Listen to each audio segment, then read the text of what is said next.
This is part 1 of 3 videos to help you select the best caliber for deer hunting.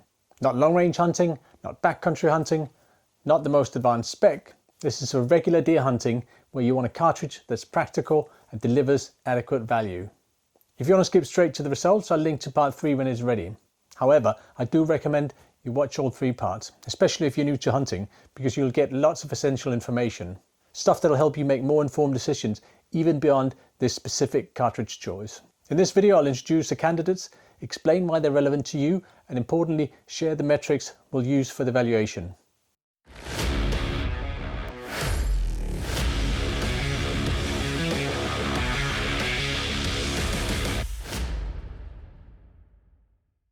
Welcome to the Red Kettle channel. This is where you get updates on product development and tips and tricks for efficient hunting. Today is all about the best caliber for deer hunting. Well, to be correct, the best cartridge. The caliber is the diameter of the bullet, say 6.5mm or 0.264 inch. The cartridge is a whole unit, like 6.5 Creedmoor. I don't know about you, but I love hunting gear, and I love all the ways I can optimize it. There's a practical reason. I want to do all I can do to set myself up for success, and there's also the fact that I just enjoy making these evaluations. Word of warning, if you're new to hunting, selecting the best cartridge and bullet for that matter requires pre-work and a great deal of practice afterwards, if you want that choice to matter. First, ensure you know the situation, plan how you hunt, and then pick the optimal gear and equipment. And don't forget to put in the work required to ensure you can actually use that gear effortlessly. I've created a framework with 5 questions to help you do just that. Check out this playlist for structure and tips. Before we even get started, let's define best. Best in this case means adequate killing power, ideally with a healthy margin of error. The use case is deer hunting, which means CXP2 size animals that weighs in the range of 50 to 300 pounds and often a little bit over that. And I'm basing the evaluation on a double long or top of the heart shot, where your objective is to cause bleeding and stop lung function. On top of that, for best cartridge, you can consider reach to give yourself more opportunities to shoot, but that's not always relevant. Just to be clear, this is a practical approach to deer hunting. I look at more advanced situations, cartridges, etc. in the future.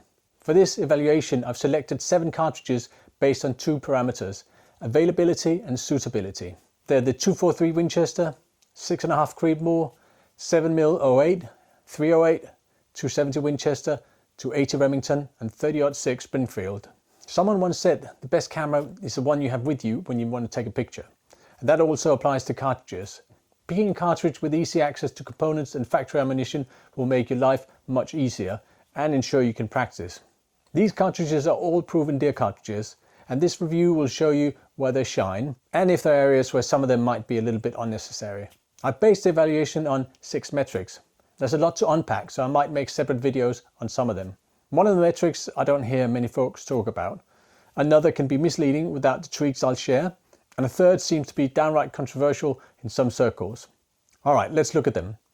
None of these cartridges is hard recoiling in the bigger scheme of things, and unless you have a medical condition, slight frame, or if you're a young shooter, they're all perfectly manageable. I include recoil energy for 3 reasons. 1, if you need or want a light recoiling rifle for the previous mentioned reasons. 2, because low recoiling cartridges make it easier to see the impact of your shot. And 3, because they're easier to shoot. You don't necessarily need super accuracy for long shots, but it fosters confidence in your ability as a hunter, which is a good thing. It's not a deal breaker for most, but it's worth considering. Expanded cross-sectional area tells you how big a hole the bullet of a particular caliber can make. I don't hear many hunters talk about this one, which is strange. A bigger hole means a bigger primary wound channel, which means faster blood loss and in turn more reliable killing. I don't have a hard measure, but I think these are 3 good pointers when you consider this metric. 1, for the calibers we're looking at here, expanded cross-sectional area doesn't matter for the smaller deer.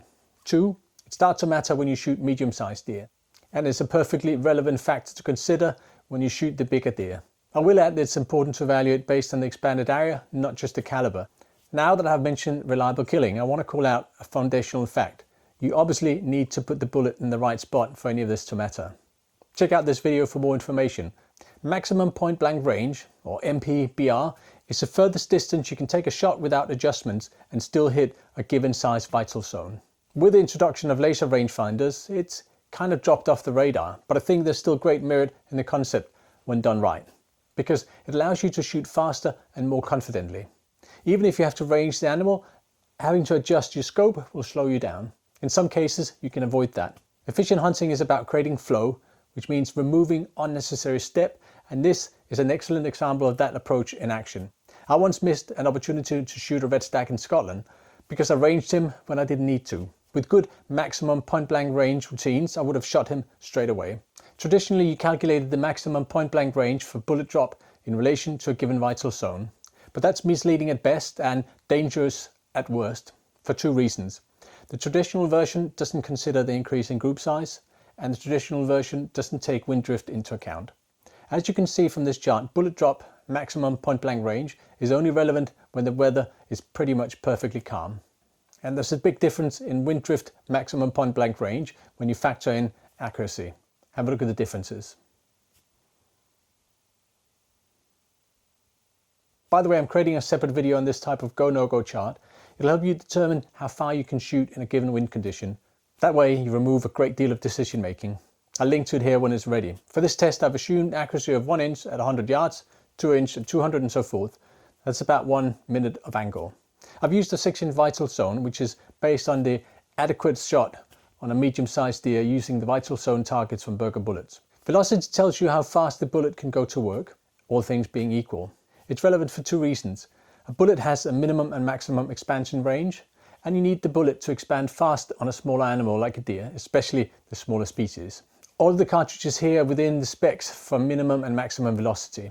I will say you can of course control expansion with bullet selection, but that's outside the scope of this video. Here we're comparing cartridges like for like. Kinetic energy gets a lot of flack, and I think that might be in reaction to it being overrated in the past. But unless you think the earth is flat, I suggest you don't discount this metric. It's based on proven concepts from physics. Where velocity gives you an idea of how fast the bullet can go to work, kinetic energy gives you an idea of how much work it can do, assuming adequate expansion. A full metal jacket bullet doesn't expand and won't use much of its energy, or transfer much of its energy. A soft-nosed bullet that expands will damage vital tissue by transferring its energy. That said, this is not the end-all and be-all factor to consider. You must consider these metrics in tandem. Some folks, including Colorado Parks and Wildlife, refer to kinetic energy thresholds for different size animals.